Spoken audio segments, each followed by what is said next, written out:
Hey guys, welcome back to my channel. So ಇವತ್ತಿನ vlog continue ಮಾಡ್ತಾ ಇದ್ದೀನಿ Narasimha ಜಯಂತಿದು. So ready ಆದ ನಂತರ ಅದ್ರದ್ದು ಕಂಟಿನ್ಯೂಯೇಷನ್ ಪಾರ್ಟ್ ಇದು. ಸೊ ಅದು ತುಂಬ ಲೆಂದಿ ಆಗಿತ್ತು ಅಂತ ಹೇಳಿ ಮತ್ತೆ ನಾನು ಸೆಕೆಂಡ್ ವ್ಲಾಗ್ ಮಾಡಿದ್ರಾಯ್ತು ಅಂತ ಈಗ ಶುರು ಮಾಡ್ತಾ ಇರೋದು. ಸೊ ಎಲ್ಲ ರೆಡಿಯಾಗಿ ವೇಟ್ ಮಾಡ್ತಾ ಇದ್ದೀವಿ. ಎಲ್ಲರೂ ಆಚಾರ್ಯರು ಮತ್ತು ಯಾರ್ಯಾರಿಗೆ ಇನ್ವೈಟ್ ಮಾಡಿದ್ವಿ ಅವರೆಲ್ಲ ಬರ್ತಾ ಇದ್ದಾರೆ.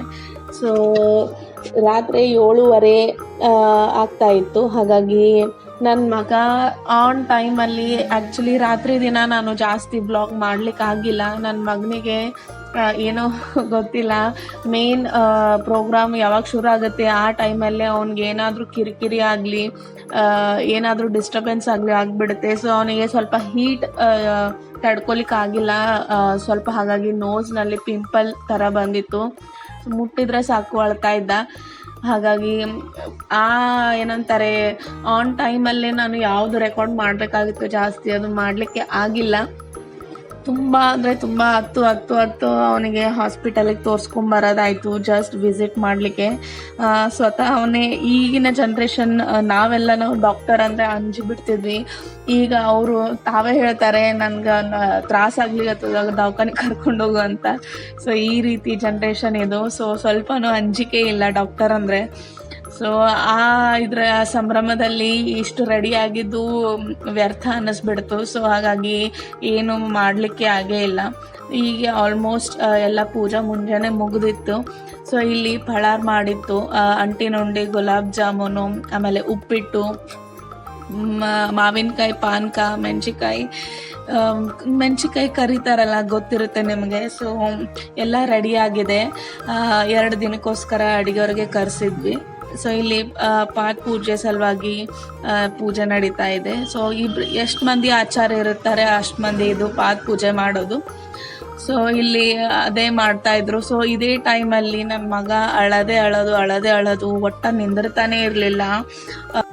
ಎಲ್ಲರೂ ತಿಂದು ಹೋಗೋವರೆಗೂ ಕಂಟಿನ್ಯೂಸ್ ಆಗಿ ಅಳೋದು. ಆಮೇಲೆ ಅವ್ರ ಅಪ್ಪಗೆ ಸತೆ ಬಿಡ್ತಾ ಇರಲಿಲ್ಲ, ಕರಿ ನಾವು ಹೋಗೋಣ ದವಾಖಾನೆಗೆ, ಕರಿ ಹೋಗೋಣ. ಸೊ ಅಷ್ಟು ಗಡಿಬಿಡಿಯಲ್ಲಿ 1 ತಾಸು ಅಂತಂದರೆ ಹಿಡಿಯೋದು ಹ್ಯಾಂಡಲ್ ಮಾಡೋದೇ ತುಂಬ ಕಷ್ಟ ಆಯಿತು. ಯಾರ ಬಳಿ ಹೋಗ್ತಾ ಇರಲಿಲ್ಲ. ನಮ್ಮ ಪಪ್ಪನ ಬಳಿ ಯಾರು ಕರೆದ್ರು ಸಮಾಧಾನ ಇಲ್ಲ. ಅವಳ ಫ್ರೆಂಡ್ ಇದ್ಲು, ಅವಳ ಜೊತೆನೂ ಆಟ ಆಡ್ತಿದ್ದ ಯಾವಾಗಲೂ.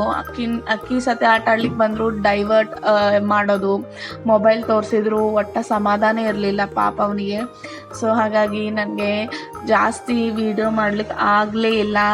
ಪೂರಾ ಟೆನ್ಷನಲ್ಲಿ ಅವನಿಗೆ ಎಷ್ಟು ರಮಿಸಿದ್ರು ನೋವು ಕಮ್ಮಿನೇ ಆಗ್ತಿರ್ಲಿಲ್ಲ. ಸೊ ಹೀಟಿಗೆ ಮೂಗಲ್ಲಿ ಪಿಂಪಲ್ ಆಗಿಬಿಟ್ಟಿತ್ತು. ಸೊ ಹಾಗಾಗಿ ಮುಟ್ಟಿದ್ರೆ ಸಾಕು, ಒಂದು ಸಲ ಬೈ ಮಿಸ್ಟೇಕ್ ಮುಟ್ಕೊಂಡಿದ್ದಾನೆ. ಸೊ ತುಂಬ ಅಂದರೆ ತುಂಬ ಅಳು ಹಿಡಿಯೋದು ತುಂಬಾ ಕಷ್ಟ ಆಗಿಬಿಟ್ಟಿತ್ತು. ಹಾಗಾಗಿ ಇಮ್ಮಿಡಿಯೇಟ್ ಆಗಿ ಇದು ಮುಗಿದ ನಂತರ ಅವರು ತೋರಿಸ್ಕೊಂಬರ್ಲಿಕ್ಕೆ ಹೋದರು. ಆವಾಗ ಮನೆ ಸ್ವಲ್ಪ ಶಾಂತ ಆಯಿತು. ನೆಕ್ಸ್ಟ್ ಡೇ ಮುಂಜಾನೆ ಆಲ್ರೆಡಿ ಪೂಜಾ ಶುರುವಾಗಿದೆ. ಸೊ ಇಲ್ಲಿ ನನ್ನ ಕ್ವಿಕ್ ರಂಗೋಲಿ ನಾನು ನಿಮಗೆ ತೋರಿಸ್ತಾ ಇದ್ದೀನಿ, ಸಿಂಪಲ್ಲಾಗಿ ಮಾಡಿರೋದು. ಸೊ ಬೆಳಗ್ಗೆ ಟೈಮ್ ಕೂಡ ಇರಲಿಲ್ಲ. ಹಾಗಾಗಿ ಸೊ ಮುಂಜಾನೆ ನನಗೆ ಸೀರೆ ಉಟ್ಕೊಂಡು ಕೆಲಸ ಮಾಡೋದು ಆಗ್ತಾನೆ ಇರಲಿಲ್ಲ ಅಷ್ಟು ಹೀಟಿಗೋಸ್ಕರ.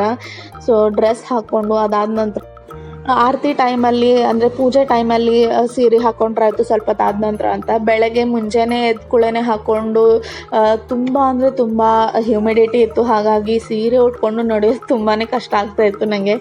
ಸೊ ಕಂಫರ್ಟ್ ಏನಂತಾರೆ ಫಸ್ಟ್ ಅಂತ ಹೇಳ್ತೀನಿ ಯಾವಾಗಲೂ. ಸೊ ಹಾಗಾಗಿ ಫಸ್ಟ್ ಏನೆಲ್ಲ ಕೆಲಸ ಇದೆ ಎಲ್ಲ ಈ ಡ್ರೆಸ್ ಮೇಲೆ ಮುಗಿಸಿ ಅದಾದ ನಂತರ ಸೀರೆ ಉಟ್ಕೊಂಡ್ರಾಯ್ತು ಅಂತ ನಾನು ಡಿಸೈಡ್ ಮಾಡಿದ್ದೆ.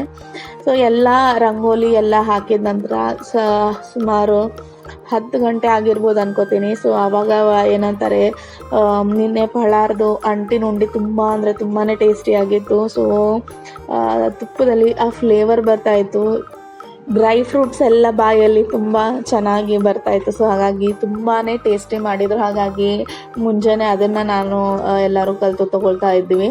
ಸೊ ಇನ್ನೇನು ಎಲ್ಲರೂ ಒಬ್ರೊಬ್ರು ಬರೋ ಟೈಮ್ ಮನೆ ಮಂದಿಯರಿಗೆಲ್ಲ ಫೋನ್ ಮಾಡಿ ಅಂದರೆ ಇನ್ವೈಟ್ ಮಾಡಿದರು. ಸೊ ಹಾಗಾಗಿ ಆ ಕಡೆ ಈ ಕಡೆಯಿಂದ ಬರೋರು ಶುರು ಆಯಿತು ಒಬ್ಬರು. ಸೊ ಅದಕ್ಕಿಂತ ಮುಂಚೆ ಬೇಸಿಕ್ ಏನೆಲ್ಲ ಕೆಲಸಗಳಿರುತ್ತೆ ಅವೆಲ್ಲ ಮಾಡಿದ್ವಿ. ಅದಾದ ನಂತರ ನನ್ನ ಮಗನಿಗೆ ಹಿಡಿಯೋದು ತುಂಬಾ ಕಷ್ಟ. ಸೊ ಮುಟ್ಟಬೇಡ ಅಂತ ಯಾವುದು ಹೇಳ್ತೀವೋ ಅದನ್ನು ರಿವರ್ಸ್ ಮಾಡ್ತಾನೆ. ಪೂಜೆ ಮಾಡ್ತಾಯಿದ್ರು ಅಡುಗೆ ಮನೆಯಲ್ಲಿ. ಹೋಗಿ ಮುಟ್ಬಿಡ್ತಾನೆ ಒಂದ್ಸಲ. ಆ ಟೈಮ್ ಬಂದಿತ್ತು, ಒಂದ್ಸಲ ಮುಟ್ಬಿಟ್ಟಿದ್ದ. ಹಾಗಾಗಿ ಅವನಿಗೆ ಹಿಡಿಯೋದು ಕಷ್ಟ. ಅವನಿಗೆ ಆಟ ಅನ್ನಿಸ್ಬಿಡುತ್ತೆ ಯಾವುದು ಮುಟ್ಟಬೇಡ ಮಾಡಬೇಡ ಅಂತಂದರೆ. ಸೊ ಅವನಿಗೆ ನೋಡಿ ನೀವು ಈ ವ್ಲಾಗಲ್ಲಿ ಎಷ್ಟು ಹಿಡಿಯೋದು ಕಷ್ಟ ಆಗ್ತಾ ಇದೆ ಅಂದರೆ, ಮನೆಯಲ್ಲಿ ಎಷ್ಟು ಮಂದಿ ಇದ್ದೀವೋ ಅಷ್ಟು ಮಂದಿ ಹಿಡಿಲಿಕ್ಕೆ ಪ್ರಯತ್ನ ಪಡ್ತಾ ಇದ್ವಿ. ಸೊ ಅಷ್ಟು ಅವನು ಮಜಾ ತಗೊಳ್ತಾ ಇದ್ದ. ಆವತ್ತಿನ ದಿನ ಬೈಯೋಕ್ಕೂ ಆಗೋದಿಲ್ಲ, ಯಾಕಂದರೆ ತಿಥಿ ಪ್ರಕಾರ ಒಂದು ಅವತ್ತಿನ ದಿನ ಬರ್ತ್ಡೇ ಇತ್ತು. ಸೊ ನೋಡಿ ಇಲ್ಲಿ ಕೊಂಡಿ ಹಾಕೋ ಪಾಳಿ ಬಂದಿತ್ತು. ಅಷ್ಟು ಅವನು ಏನಂತಾರೆ ಇರಿಟೇಟ್ ಮಾಡ್ತಾ ಇದ್ದ, ಒಳಗೆ ಹೋಗಿ ಮುಡ್ತೀನಿ ಅಂತ ಹೇಳಿ. ಸೊ ಎಲ್ಲಾರ್ದು ಹೀಗೆ ಇರುತ್ತಾ ಗೊತ್ತಿಲ್ಲ, ಇವನ್ ಸ್ಪೆಷಲೋ ಗೊತ್ತಿಲ್ಲ. ಸೊ ಈ ಥರ ನಡೆದಿತ್ತು. ಇವನಿಗೆ ಹಿಡಿಯೋದೇ ದೊಡ್ಡ ಕಷ್ಟ. ನಾವು ಒಳಗೆ ಹೋಗೋದು, ಆಮೇಲೆ ಒಬ್ರು ಬರೋದು, ಒಳಗಡೆಯಿಂದ ಏನು ಹೇಳ್ತಾ ಇರೋದು ಕೇಳಿಸೋದೇ ಇಲ್ಲ, ಈ ರೀತಿ ಆಗ್ಬಿಟ್ಟಿತ್ತು.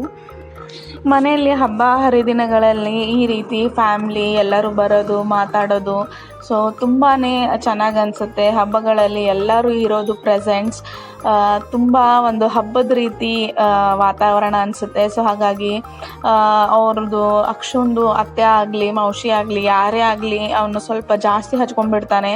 ಸೊ ಎದುರು ಇದ್ದವಳು ಇಲ್ಲಿ ಪೂರ್ಣಿಮಾ ಅಂತ ಅತ್ತೆ ಆಗಬೇಕು. ಸೊ ಅವಳು ಬಂದಾಗ ಹಿಡಿದು ಆಕಿ ಊರಿಗೆ ಹೋಗೋ ತನ ಆಕಿನ ಜೋಡೇನೇ ಇದ್ದಾನೆ. ಒಂಚೂರು ನನಗೆ ಮೈ ಹಚ್ಕೊಂಡೇ ಇಲ್ಲ. ಸೊ ಆಟ ಆಡೋದಾಗಲಿ, ಆಕಿಗೆ ತ್ರಾಸ ಕೊಡೋದಾಗಲಿ ಈ ರೀತಿ ಮಾಡೋದು. ಸೊ ಆಕಿಗೂ ಮಕ್ಕಳು ಸಣ್ಣ ಹುಡುಗರು ಅಂದರೆ ತುಂಬಾ ಇಷ್ಟ. ಸೊ ಇಬ್ಬರು ಹೊಂದ್ಕೊಂಡು ಏನಂತಾರೆ ಮಜಾ ಮಾಡ್ತಾಯಿದ್ರು. ನನಗಂತೂ ಅವತ್ತಿನ ದಿನ ಕೈ ಬಿಡ್ತಿದ್ದ. ಬರೀ ಅಳೋದು ಕಿರಿಕಿರಿ ಮಾಡೋ ಟೈಮಲ್ಲಿ ಮಾತ್ರ ಅಮ್ಮ ಬೇಕು ಅಷ್ಟೇ, ಉಳ್ಕಿದ ಟೈಮಲ್ಲಿ ಅಮ್ಮ ಬೇಕೇ ಆಗಿಲ್ಲ. ಹಾಗಾಗಿ ಅವಳು ಹೋಗೋ ತನ ಊಟ ಆಗಲಿ ಆಕಿನೇ ಮಾಡಿಸ್ಬೇಕು, ಸ್ನಾನ ಆಗಲಿ ಆಕಿನೇ ಮಾಡಿಸ್ಬೇಕು, ಈ ರೀತಿ ಇತ್ತು. ಸೊ ನಾವು ಚಿಕ್ಕವರಿದ್ದಾಗ ಈ ರೀತಿನೇ ಮಾಡ್ತಿದ್ವಿ. ನಾವು ನಮ್ಮ ಅತ್ತೆ ಆಗಲಿ ಯಾರಾದರೂ ಭಾಳ ನಾವು ಹಚ್ಕೊಂಡಿದ್ವಂದರೆ ಕಕ್ಕಿ ಮೌಶಿ ಯಾರೇ ಆಗಲಿ, ಸೊ ಯಾರ್ದು ಜಾಸ್ತಿ ನಾವು ಪ್ರೀತಿ ಮಾಡ್ತಿದ್ವಿ ಅವರೇ ಎಲ್ಲ ಮಾಡಬೇಕು ಅನ್ನೋದಿತ್ತು. ಸ್ವತಃ ನಾನು ನಮ್ಮ ಅಮ್ಮಗೆ ಈ ರೀತಿ ನಾನು ಕೂಡ ಹೀಗೆ ಮಾಡ್ತಿದ್ದೇನೋ ಗೊತ್ತಿಲ್ಲ. ಸೊ ಎಲ್ಲ ಸಣ್ಣ ಏಜಲ್ಲಿ ಇದು ಸಹಜ ಅಂತ ಅನ್ನಿಸ್ಬಿಡುತ್ತೆ. ಸೊ ಹಾಗಾಗಿ ಫ್ಯಾಮ್ಲಿಯಲ್ಲಿ ಎಲ್ಲರೂ ಬರೋದು, ಆಮೇಲೆ ಮಕ್ಕಳಿಗೂ ಕೂಡ ಗೊತ್ತಾಗಬೇಕು ಯಾರು ಬರ್ತಾ ಇದ್ದಾರೆ, ಏನಿದೆ ಮನೆಯಲ್ಲಿ, ಎಷ್ಟು ಮಂದಿ ಬಂದಿದ್ರು, ಯಾರ್ಯಾರ ಫ್ಯಾಮ್ಲಿಯಲ್ಲಿ ಏನೇನಿದ್ದಾರೆ ಅನ್ನೋದು. ಸೊ ಈ ಜನ್ರೇಷನ್ಗೆ ತುಂಬ ಬೇಕಾಗಿದ್ದು. ಹಾಗಾಗಿ ಎಲ್ಲರೂ ಬರ್ತಾರೆ ನೋಡಿ ಇನ್ನೊಂದು ಸ್ವಲ್ಪ ಹೊತ್ತರಲ್ಲಿ. ಸೊ ನಾನು ಸ್ವಲ್ಪ ಇನ್ನೊಂದು ಹಾಫ್ ಆನ್ ಅವರ್ ಆದ ನಂತರ ನಾನು ಏನಂತಾರೆ ರೆಡಿ ಆಗೋಣ ಅಂತ ಡಿಸೈಡ್ ಮಾಡಿದ್ದೆ. ಯಾಕಂದರೆ ಎಲ್ಲರೂ ಬರೋ ಟೈಮ್ ಆಯಿತು. ಹಾಗಾಗಿ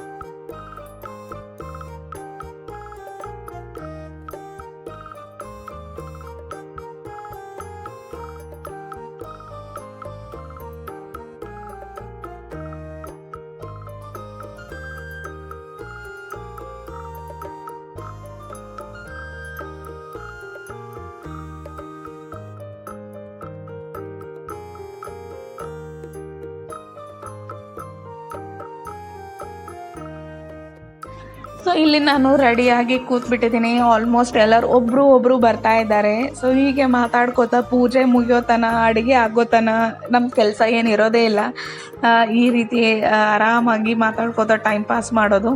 ಸೊ ನನ್ನ ಮಗ ಇಲ್ಲಿ ಬಾಲ್ ಆಟ ಆಡ್ತಾ ಇದ್ದ, ಎಲ್ಲರ ಜೊತೆ ಮಾತಾಡೋದು, ಈ ರೀತಿ ಟೈಮ್ ಪಾಸ್ ನಡೀತಾ ಇತ್ತು. ಸೊ ಹಿಡಿಯೋದು ತುಂಬ ಅಂದರೆ ತುಂಬಾ ಕಷ್ಟ. ಹಾಗಾಗಿ ಒಬ್ರು ಮನೆ ತುಂಬಿಬಿಡ್ತಾರೆ. ಸೊ ಅಷ್ಟು ಜನ ಆಗಿತ್ತು. ಏನಿಲ್ಲ ಅಂದರೂ 4 ಗಂಟೆ ಆಗಿದೆ ನಮ್ಮದು ಲಾಸ್ಟ್ ಊಟ ಮಾಡೋ ಟೈಮು. ಯಾಕಂದರೆ ತುಂಬ ಜನ ಬಂದಿದ್ರು ಕೂಡ. ಫಸ್ಟ್ ಪಂಕ್ತಿ ಸೆಕೆಂಡ್ ಪಂಕ್ತಿ ಆದ ನಂತರ ಲಾಸ್ಟ್ ಪಂಕ್ತಿಯಲ್ಲಿ ನಾವು ಕೂತಿದ್ದು. ಸೊ ಆ ವ್ಲಾಗನ್ನು ಮಾಡ್ಲಿಕ್ಕೆ ಆಗಿಲ್ಲ ನನಗೆ, ಯಾಕಂದರೆ ಆಲ್ಮೋಸ್ಟ್ ತುಂಬ ಅಂದರೆ ತುಂಬ ಎಕ್ಸಾಸ್ಟ್ ಆಗಿಬಿಟ್ಟಿದ್ದೆ. ವ್ಲಾಗ್ ಕಂಟಿನ್ಯೂಸ್ ಆಗಿ ಮೊಬೈಲ್ ಇಟ್ಟು ಹೀಟ್ ಅನ್ನಿಸ್ತಾ ಇತ್ತು. ಅದಾದ ನಂತರ ಮಾಡೋಕ್ಕೆ ಚೂರು ಪೇಷನ್ಸೇ ಇರಲಿಲ್ಲ. 4 ಗಂಟೆಗೆ ನಾವು ಊಟ ಮಾಡೋದೇನು ತೋರಿಸ್ಲಿ ಅಂತ ನಾನು ವ್ಲಾಗನ್ನು ಅಲ್ಲಿಗೆ ಮುಗಿಸ್ಬಿಟ್ಟಿದ್ದೆ. ಸೊ ಈ ವ್ಲಾಗನ್ನು ನೋಡಿ ಇಷ್ಟ ಆಯಿತು ಅಂತ ಅನ್ಕೋತೀನಿ. ನಾನು ಇಷ್ಟ ಆದರೆ ಏನು ಮಾಡಬೇಕು ಗೊತ್ತಿದೆ, ಸಬ್ಸ್ಕ್ರೈಬ್ ಮಾಡಿ, ನನ್ನ ಚಾನಲ್ಗೆ ಶೇರ್ ಮಾಡಿ, ನಿಮ್ಮ ಫ್ರೆಂಡ್ಸ್ ಮತ್ತು ಫ್ಯಾಮಿಲಿ ಮೆಂಬರ್ಸ್ಗೆ. ನೋಡಿ ನಮ್ಮ ಮನೆಯಲ್ಲಿ ಹೇಗೆ ನರಸಿಂಹ ಜಯಂತಿ ನಾವು ಹಬ್ಬನ ಆಚರಿಸ್ತೀವಿ ಅಂತ. ಸೊ ಇದು ಈ ಸೀರೆ ಉಟ್ಕೊಂಡಿದ್ದು ಅಂತಂದರೆ 7 ವರ್ಷದ ಹಿಂದೆ ನಾನು ಫಸ್ಟ್ ಟೈಮ್ ಲಗ್ನ ಆದಮೇಲೆ ಹಾಕೋಲಿಕ್ಕೆ ಅಂತ ನಾನು ತಗೊಂಡಿದ್ದೆ. ಸೊ ನನ್ನ ತುಂಬ ಫೇವ್ರೇಟ್ ಸೀರೆ ಅಂತ ಹೇಳ್ಬೋದು. ಯೆಲ್ಲೋ ಕಲರ್ ಆಲ್ಮೋಸ್ಟ್ ನನ್ನ ಫೇವ್ರೇಟೇ. ಸೊ ಹಾಗಾಗಿ ಇದು ಸ್ವಲ್ಪ ತೆಳ್ಳಗಿದೆ. ಆಮೇಲೆ ಏನೋ ನನಗೆ ಫಸ್ಟ್ ಏನಂತಾರೆ ಅಟ್ರಾಕ್ಟಲ್ಲಿ ನನಗೆ ಇಷ್ಟ ಆಯಿತು. ನಾನು ಪಟ್ಟಕ್ಕನೆ ತೊಗೊಂಡ್ಬಿಟ್ಟೆ. ಹಾಗಾಗಿ ಮೋಸ್ಟ್ ಫೇವ್ರೇಟ್ ಅಂತ ಹೇಳ್ಬೋದು. ಅದಾದ ನಂತರ ಈಗಲೂ ಕೂಡ ಬ್ಲೌಸ್ ಬರ್ತಾ ಇದೆ. ಸೊ ಅದೊಂದು ದೊಡ್ಡ ಖುಷಿ ನನಗೆ. ಯಾಕಂದರೆ ಹೆಣ್ಮಕ್ಳಿಗೆ ಎಷ್ಟೇ ಹಳೆ ಬಟ್ಟೆ ಇರಲಿ, ಅದು ಫಿಟ್ ಆಯಿತು ಅಂದರೆ ಅದೊಂದು ದೊಡ್ಡ ಅವಾರ್ಡ್ ಕೊಟ್ಟಂಗೆ ಅವರಿಗೆ. ಸೊ ಅದೊಂದು ಗ್ರೇಟ್ ಫೀಲಿಂಗ್ ಅಂತ ಹೇಳ್ಬೋದು. ಸೊ ನನಗೆ ತೆಳುವಾಗಿರುವಂಥ ಸೀರೆ ತುಂಬಾ ಇಷ್ಟ. ಪ್ಯೂರ್ ಸಿಲ್ಕ್, ಆಮೇಲೆ ಕಾಟನ್ ಆಗಲಿ, ಪ್ಯೂರ್ ಕಾಟನ್ ಆಗಲಿ, ಸಿಲ್ಕ್ ಕಾಟನ್ ಆಗಲಿ ಅಷ್ಟೇ ನಾನು ಉಡೋದು. ದಪ್ಪ ಸೀರೆಗಳನ್ನು ನಾನು ಉಡೋದೇ ಇಲ್ಲ. ನನಗೆ ಅದರಲ್ಲಿ ಇಂಟ್ರೆಸ್ಟ್ ಕೂಡ ಇಲ್ಲ. ಸೊ ನಾನು ಯಾವಾಗಲೂ ಚಾಯ್ಸ್ ಆಗಿ ಪರ್ಟಿಕ್ಯುಲರ್ ಆಗಿ ನಾನು ತಗೋಲಿಕ್ಕೆ ಇಷ್ಟಪಡ್ತೀನಿ. ಸೊ ಎಲ್ಲರೂ ಬಂದಾಯಿತು. 11 ಆಲ್ಮೋಸ್ಟ್ 12:31 ಆಗ್ತಾ ಇದೆ. ಸೊ ಇಲ್ಲಿ ತುಂಬ ಮಜಾ ಮಾಡಿ ಟೈಮ್ ಪಾಸ್ ಮಾಡ್ತಾ ಇದ್ವಿ. ಯಾಕಂದರೆ ನಮ್ಮ ಮನೇಲಿ ಒಂದು ಪುಟ್ಟ ಪಾಪು ಬಂದಿದೆ. Almost 4 to 5 months old baby ಅಂತ ಹೇಳ್ಬೋದು. ಅವಳ ಹೆಸರು ಧೃತಿ ಅಂತ. ಸೊ ತುಂಬ ಕ್ಯೂಟಾಗಿ ಮುದ್ದಾಗಿದ್ದಾಳೆ. ಸೊ ಈ ಗ್ಯಾಪಲ್ಲಿ ಅಂತಂದರೆ ಈ ಜನ್ರೇಷನಲ್ಲಿ ಈಗ ನನ್ನ ಮಗ ಕೂಡ 4 years. ಸೊ ನಮ್ಮ ಮನೇಲಿ ಈಗ ಎಲ್ಲರೂ 3 to 4 years ದೊಡ್ಡವರಾಗಿದ್ದಾರೆ ಹುಡುಗರು. ಸೊ ಇಷ್ಟು ಚಿಕ್ಕ ಪಾಪು ಅಂದರೆ ಯಾರೂ ಇಲ್ಲ. ಹಾಗಾಗಿ ಇವಳು ಅಟೆನ್ಷನ್ ಸೀಕರ್ ಆಗಿಬಿಟ್ಟಿದ್ದಾಳೆ. ಅಷ್ಟು ಕ್ಯೂಟಾಗಿ ಮುದ್ದಾಗಿದ್ದಾಳೆ. ಸೊ ಇಲ್ಲಿ ಆಲ್ಮೋಸ್ಟ್ ನೈವೇದ್ಯಕ್ಕೆ ಬಂದಿದೆ, ಆರತಿ ಆಗಿದೆ, ಏನಂತಾರೆ ಅಡುಗೆ ಕೂಡ ಆಗಿದೆ. ಸೊ ಮೆನು ಏನಂತಂದರೆ ತುಂಬ ಸ್ಪೆಷಲ್, ಹೋಳಿಗೆ ಶೀಕರಣೆ. ಹಬ್ಬ ಹರಿದಿನಗಳಲ್ಲಿ ಹೋಳಿಗೆ ಶೀಕರಣೆ ಕಂಪಲ್ಸರಿ ಇದ್ದೇ ಇರುತ್ತೆ, ಯಾರೇ ಮನೆಯಲ್ಲಿ ಕೂಡ ಇರಲಿ. ಸೊ ನನ್ನ ಫೇವ್ರೇಟ್ ಕಾಂಬಿನೇಷನ್. ಆಮೇಲೆ ನಮ್ಮ ಕಡೆ ಎಲ್ಲರೂ ತುಂಬ ಅಂದರೆ ತುಂಬಾ ಇಷ್ಟಪಟ್ಟು ತಿಂತಾರೆ ಹೋಳಿಗೆ ಶೀಕರಣೆ ಅಂತ. ಸೊ ಅದ್ರ ಮೇಲೆ ತುಪ್ಪ ಇದ್ದರೆ ಸಾಕು. ಕೆಲವೊಬ್ಬರು ಶೀಕರಣೆಯಲ್ಲಿ ಮಿಕ್ಸ್ ಮಾಡ್ಕೊಂಡು ತಿಂತಾರೆ. ಸೊ ಈ ರೀತಿ ಇತ್ತು ಅಂತಂದರೆ ನಾನು ಇಡೀ ದಿನ ಹೊಟ್ಟೆನ ಎಂಟಿಯಾಗಿ ಇಟ್ಕೊಂಡು ತಿಂತೀನಿ. ಸೊ ಆ ಸುಖನೇ ಬೇರೆ ಇರುತ್ತೆ. ಹಾಗಾಗಿ ಈಗಲೂ ಆ ಕಂಟಿನ್ಯೂಯೇಷನ್ ಇದ್ದೇ ಇದೆ. ಅಷ್ಟು ಇಷ್ಟ ನನಗೆ. ಸೊ ಎಲ್ಲ ಆದ ನಂತರ ಇಲ್ಲಿ ರಂಗೋಲಿ ಹಾಕ್ತಾ ಇದ್ದೀನಿ. ಯಾಕಂದರೆ ಎಲ್ಲರೂ ಆಚಾರರು ಮತ್ತು ಎಲ್ಲರಿಗೂ ಕರೆದಿದ್ವಿ ಊಟಕ್ಕೆ. ಸೊ ಹಾಗಾಗಿ ನಮ್ಮ ಮನೆಯಲ್ಲಿ ಈ ರೀತಿ ಹಬ್ಬನ ಆಚರಿಸ್ತೀವಿ. ಸೊ ನಿಮ್ಮ ಮನೆಯಲ್ಲಿ ಹೇಗೆ ಆಚರಿಸ್ತೀರಾ ನರಸಿಂಹ ಜಯಂತಿ ಅಂತ ನನಗೆ ಶೇರ್ ಮಾಡಿ ಹೇಳಿ. ಸೊ 2 ದಿನ ಈ ರೀತಿ ಹಬ್ಬದಲ್ಲಿ ಇರುತ್ತೆ ನಮ್ಮ ಮನೆ. ಸೊ ಇಲ್ಲಿ ರಂಗೋಲಿ ಹಾಕಿದ ನಂತರ, ಬಾಳೆ ಎಲೆ ಹಾಕಿದ ನಂತರ ಏನು ಮೇಲಿನ ಸಣ್ಣ ಪುಟ್ಟ ಕೆಲಸ ಇರುತ್ತೆ ಅವೆಲ್ಲ ನಾನು ಮಾಡ್ಕೋತಾ ಹೋಗ್ತಾ ಇದ್ದೆ. ಸೊ ಎಲ್ಲ ಮಾಡೋದು ತೆಗೆಯೋದು ಆಗಿದ್ದು ತುಂಬಾ 2 ಪಂಕ್ತಿ ಆಗಿದೆ ಆಲ್ಮೋಸ್ಟ್. ಸೊ 4 ಗಂಟೆವರೆಗೂ ಎಲ್ಲ ಮುಗಿದ ನಂತರ ನಾನು ಅಂದರೆ ಉಳ್ಕಿದವ್ರ ಬರೀ ಮನೆ ಮಂದಿ ಅಷ್ಟೇ ನಾವು, ಅಂದರೆ 4 to 5 members ಇದ್ವಿ. ಸೊ 4 ಗಂಟೆ ಆಯಿತು ಊಟ ಮಾಡಲಿಕ್ಕೆ. ಹಾಗಾಗಿ ನಾನು ಜಾಸ್ತಿ ವಿಡಿಯೋ ಮಾಡಲಿಕ್ಕೆ ಆಗಲೇ ಇಲ್ಲ. ಸೊ ನೋಡಿ ಈ ವ್ಲಾಗಲ್ಲಿ ಏನೆಲ್ಲ ಆಗುತ್ತೆ ಅನ್ನೋದನ್ನು ಅಂತ. ಸೊ ಇಷ್ಟ ಆಯಿತು ಅಂತ ಅನ್ಕೋತೀನಿ. ಈ ವ್ಲಾಗು 2 ದಿನದ ವ್ಲಾಗು, ನರಸಿಂಹ ಜಯಂತಿ ವ್ಲಾಗ್ ಅಂತ ಕರಿಬೋದು.